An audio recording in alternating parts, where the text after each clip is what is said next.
अखेर ABP माझाच्या इम्पॅक्टनंतर पंढरपूरच्या वैकुंठ स्मशानभूमीतला हातपंप सुरू केलेला आहे।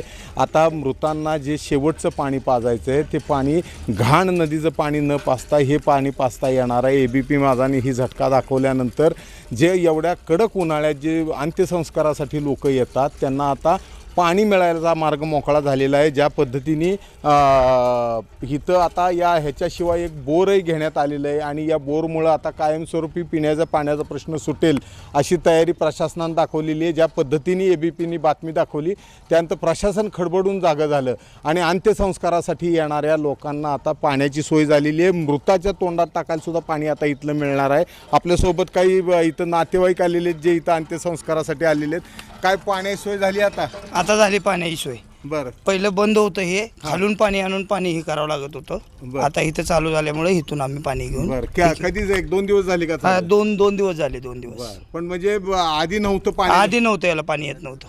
बरं बरं बरं नदीचं पाणी पाजावं लागत होतं। घाण पाणी पाजा मृताच्या तोंडात सुद्धा तीच पाणी? हो तेच पाणी करावं लागत। मग आता निदान सोय आता सोय झाली। ऑप्शनच्या सोयीमुळे पाण्याची सोय झालेली आहे। आता पाण्याची म्हणजे पाणी स्वच्छ पाणी हापसाचं आहे। पण बरेच दिवसापासून बंदच होता ना हापसा ही? बऱ्याच दिवसापासून हापसा बंद होता। नदीचं पाणी घाण पाणी असलं तेच पाजावं लागत होतं। आता हापशाची सोय 2 दिवस झाल्यामुळे आम्ही हापसाचं पाणी चांगली सोय झालेली आहे। शहरातील जी वैकुंठभूमी स्मशानभूमी आहे त्या ठिकाणी गेल्या काही दिवसामध्ये पाण्याची पातळी खाली गेल्यामुळे आणि हातपंपाचे नादुरुस्त असल्यामुळं काही दिवस पाणी बंद होतं, परंतु प्रशासनानं तात्काळ दखल घेऊन हातपंप दुरुस्त केलेला आहे।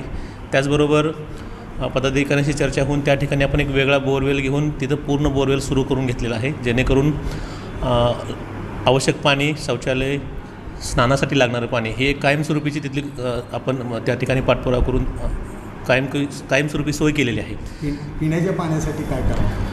पिण्याच्या पाण्यासाठी त्या ठिकाणी सध्या बोरवेलचं पाणी आपण वापरत होतो, परंतु आता तिथून शेजारी जे काही मध्य प्रदेश भवनमध्ये एक पाण्याची पाईपलाईन आहे जिथं नगर परिषदेचं पाणी जातं, त्याला थोडा खर्च आहे। तो मीटिंगमध्ये विषय घेऊन आपण तिथं कायमस्वरूपी एक पिण्याच्या पाण्यासुद्धा टाकी आणि सोय करत आहोत। त्या नगर परिषद फंडातनं त्या ठिकाणी आपण काम करतो आहे। DPDCच्या योजनेतनं एक बसायचं काम, शेडचं काम चालू आहे। नगर परिषद नवीन पदाधिकाऱ्यांनी बॉडीमध्ये पहिल्याच मीटिंगमध्ये विषय घेऊन गॅस दाहिनीचंसुद्धा आपण दुरुस्तीचं काम घेतलेलं आहे, ते प्रगतीपथावर आहे। जे विकास आराखडा आहे त्या विकास आराखड्यामध्ये सुद्धा भविष्यामध्ये 5 कोटी रकमेची तरतूद करून एक परिपूर्ण आराखडा तयार करून एक चांगलं वैकुंठभूमी तिथं होईल, त्याचा सर्व पंढरपूरकरांना त्याचा उपयोग होईल अशा रीतीनं नियोजन, प्लॅनिंग आणि अंदाजपत्रकाचं काम सुरू आहे। त्यामुळे आता हे जे मृत अंत्यसंस्कारासाठी येणार आहेत त्या मृतांना सुद्धा चांगलं फापशाचं पाणी आता पाजता यायला लागलेलं आहे, नाहीतर अन्यथा खालील नदीचं घाण पाणी पाजायची वेळ आली होती आणि लोकांना आलेल्या अंत्यसंस्कारासाठी येणाऱ्या लोकांनाही पाणी नव्हतं।